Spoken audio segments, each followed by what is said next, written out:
అగర్వాల్ గారు సింగిల్ హ్యాండెడ్గా పాపం ప్రమోషన్స్ చేస్తుంటే నాకు చాలా బాధ అనిపించింది. అమ్మాయి ఒంటరిగా చేసేస్తుందని చెప్పి నేను ఆ బాధ్యత తీసుకున్నాను. అంటే ఒక సినిమా చేయాలంటే ప్రొడ్యూసర్స్ ఎంత చేయాలి, డైరెక్టర్స్ ఎంత చేయాలనేది ఓజీ సినిమా చూపించింది, ఎంత నిలబడాలనేది. Especially the direction team, the Thaman's team, మీరందరూ ఎంత కష్టపడ్డారంటే దీనికి. నేను ఎప్పుడు వచ్చినా కానీ ఎవరికి నిజంగా చెప్తున్న తమ నిద్రాహారాలు ఎవరికి. ఒక 25 రోజులు అందరూ ఒక మహా అయితే మధ్యలో ఒక పావు గంట 20 నిమిషాలు పడుకొని ఉంటారు. ఎవరికి నిద్రాహారాలు లేవు. రైట్ ఫ్రమ్ ఎడిటింగ్ టీమ్కి కానీ, ఎఫెక్ట్స్ టీమ్కి కానీ, మిక్సింగ్ టీమ్కి కానీ.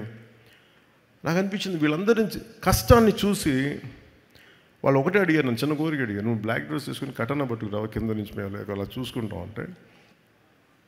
నాకు అనిపించింది, నాకు మామూలుగా అయితే చేసేవాడిని కాదు, కానీ వాళ్ళ పడ్డ కష్టానికి నాకు చిన్న మొహమాటాలు ఎబ్బెట్లు నాకు అలవాట్లేవు. ఇప్పుడు సినిమా హిట్ అయినా సరిగ్గా ఆడకపోయినా నేను ఎప్పుడు బయటికి రాను. అలాంటిది ఈ సినిమాకి లేదు, నేను ప్రమోషన్కి వస్తానని చెప్పి నా చేత నల్ల కళ్ళజోడు పెట్టించి పిందకు తుపాకి కూడా పట్టించి ఎందుకు చేస్తానండి ఇదంతా. మై లవ్ ఫర్ దెమ్, అంటే my love for your hard work, my love for your commitment. And what a team, what a team.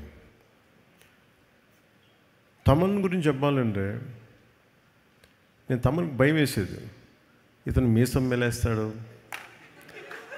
నేను ఒకసారి ఫోన్ నాకు నేను ఎంత పొలిటికల్ బిజీగా ఉన్నా ఎవరో ఒకళ్ళు ఒకసారి కొంచెం బాగా వస్తుందంట కదా తమన్ చెప్తున్నాడు, నాకు భయం వేసేది. ఒకవేళ వాళ్ళు నచ్చిన మీరు ఎక్కువ ఎక్స్పెక్టేషన్స్ మించి రాకపోతే నన్ను తాట తీసేస్తారు బాబు, మీ అందరిని ఏమో అంటారు, నన్ను కూర్చోబెట్టి నలిపేస్తారు అందరూ కూర్చోబెట్టి. తమన్ కొంచెం తక్కువ మాట్లాడే సినిమా గురించి రిక్వెస్ట్ చేశాను. సో తమన్ హార్డ్ వర్క్, చాలా చిన్న వయసులో తండ్రిని కోల్పోయి తనే ఇంటికి పెద్ద దిక్కై ఈ సినిమాలో ఇది ఒక నాన్న కథ అంటే నాకు ఏమనిపించింది అంటే తమన్ వాళ్ళ నాన్నగారికి ట్రిబ్యూట్ ఇచ్చాడు ఈ సినిమాలో. అంటే కనిపించని నాన్నకి, వెళ్ళిపోయిన నాన్నకి ట్రిబ్యూట్ ఇచ్చాడా అలా లేదంటే చాలా నాకు అది అనిపించినాయి. అలాగే నా కో యాక్టర్స్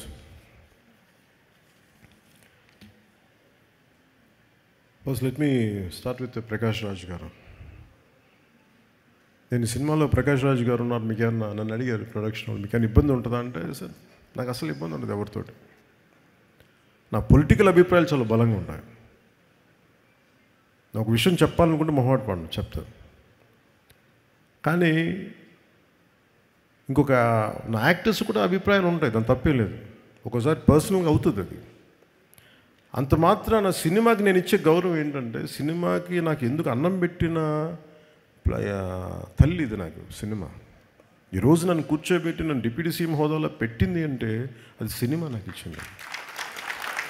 నా సామాజిక అంటే నా ఒక ఈ సమాజంలో ఉండే ఈ అసమానతల మీద కోపం నాకు ఎగ్జిబిట్ అవ్వడానికి సినిమా పనిచేసింది నాకు.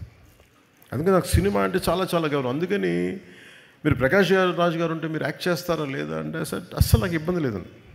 నేను ఒకటే కోరుకుంది ఏంటంటే సెట్లో అలాంటి టాపిక్లు పెట్టద్దని చెప్పిన అది ఒకటే నేను కోరుకునేదాన్ని. నువ్వు ఎందుకు ఇట్లాంటివి మాట్లాడితే కొంచెం ఇబ్బందిగా ఉంటుంది, let him be professional, I will be professional, అస్సలు నాకు ఇబ్బంది లేదు. సో అలాంటిది ఒక బ్రిలియంట్ యాక్టర్ ప్రకాష్ రాజ్ గారు. We might have many differences, that's not an issue when it comes to cinema. అవన్నీ అది వేరే ప్లాట్ఫామ్లో మాట్లాడుకుంటాం. సో ప్రకాష్ రాజ్ గారికి మనస్ఫూర్తిగా నా ధన్యవాదాలు తెలుపుతాను.